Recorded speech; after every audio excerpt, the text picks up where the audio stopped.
Hello, welcome to another session of Learn with Veer Sagar. Today we will talk about how do I add value to my customer.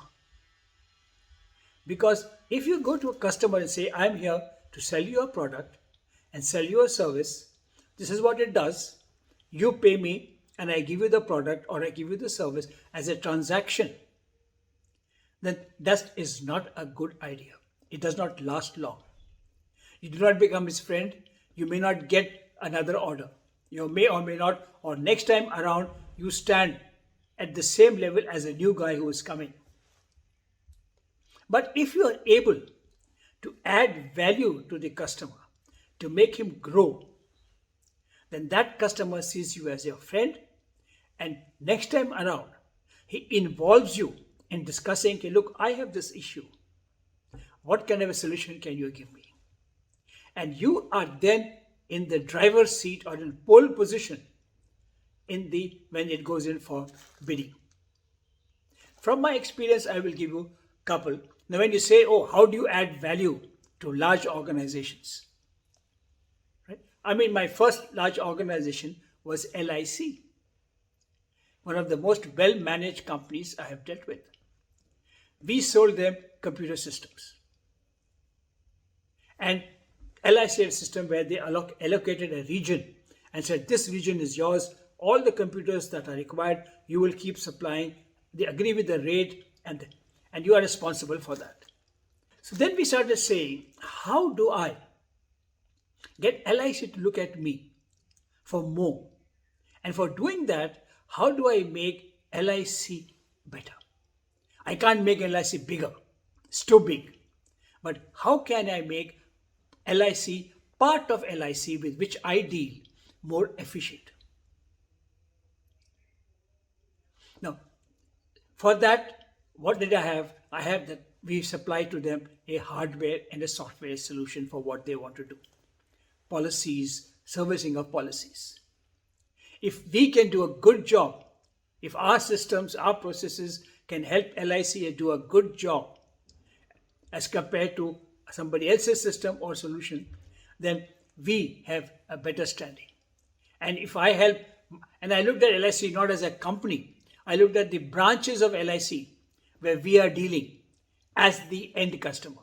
Okay, I need to make this part of LIC with whom I deal more efficient and stand out. So we used to sit and say, okay, this is what you want. We would then go and say, we would provide an engineer. We used to make a deal with LIC. Okay, look, and LIC had offices in all kinds of small towns where normally it's not economical for a company to place a full-time engineer. But if you had to call the engineer from headquarters of the region, he'll take him a day to come. Then half the time he may not have the spares.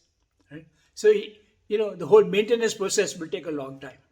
So we made a deal with LIC. Right? Look, you give us an area, a room in your office, which will act as our service head. So our engineer will be placed here. We'll keep our spares here. And from here, my engineer will service this area of which you are one. For LIC, it meant they had the first priority on the engineer. He was always there, right, if you wanted him.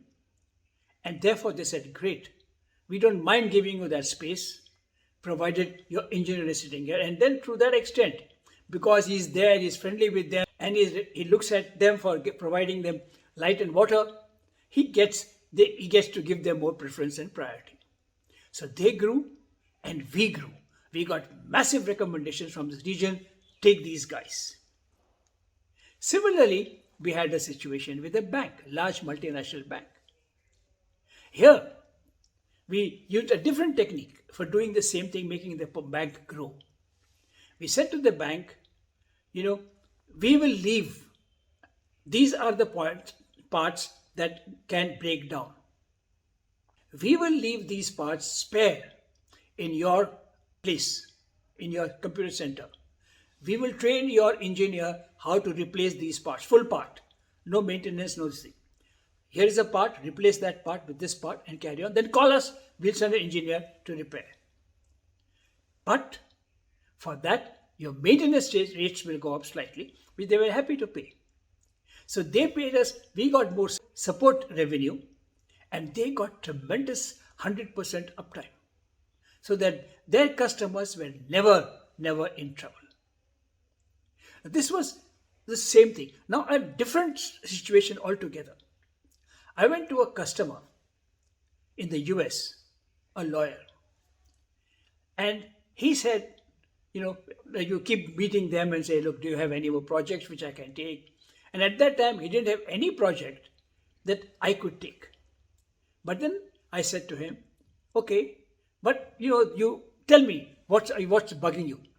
What's your pain point right now? Because I didn't realize that something was not right. So he said, we have this problem with this particular package. We need to maintain that, we need to upgrade that, we need to do all kinds of things around it, and it's costing us an arm and a leg, and therefore we can't do the thing properly. Can you help us? I had not heard of that package. I don't do that. I said, here is a customer who needs this, and if he gets this, it'll help him grow. I said, give me 2 weeks. Let me understand what this is about, and I'll come back to you with a solution. And I did do that. Went back, understood, went back to him with the solution. It's now over 5 years. We are providing him with this solution, and we are doing more business on this. And in addition, he has given us so much more work and has introduced us to his friends, to his colleagues. Now, when a lawyer introduces you to another lawyer, right, you're pre-sold. You don't have to do anything. Just make sure you take the order and give him good service. So we grew, but in the process, we made the customer grow. So I find that your aim should always be to make your customer grow. Make him grow. And not only the customer grow, the manager who you deal with, who's responsible for that, make him grow. As he becomes more important in the organization, he will give you more support. He will give you more orders. As the company becomes bigger and the word goes around that it is you are providing him the support, then you get more business, not only from that company, but from his other persons. So it's very, very important to look at the customer, not as a one-off, but as a vertical. Because believe me, it's more difficult to get a new customer.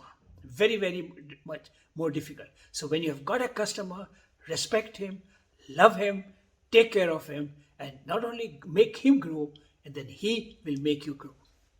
So in short, a customer has to be nurtured and looked after so that he continuously grows, and don't restrict yourself saying, no, I don't deal with that. I'm only a IT supplier. I'm only a back office supplier. I'm only this.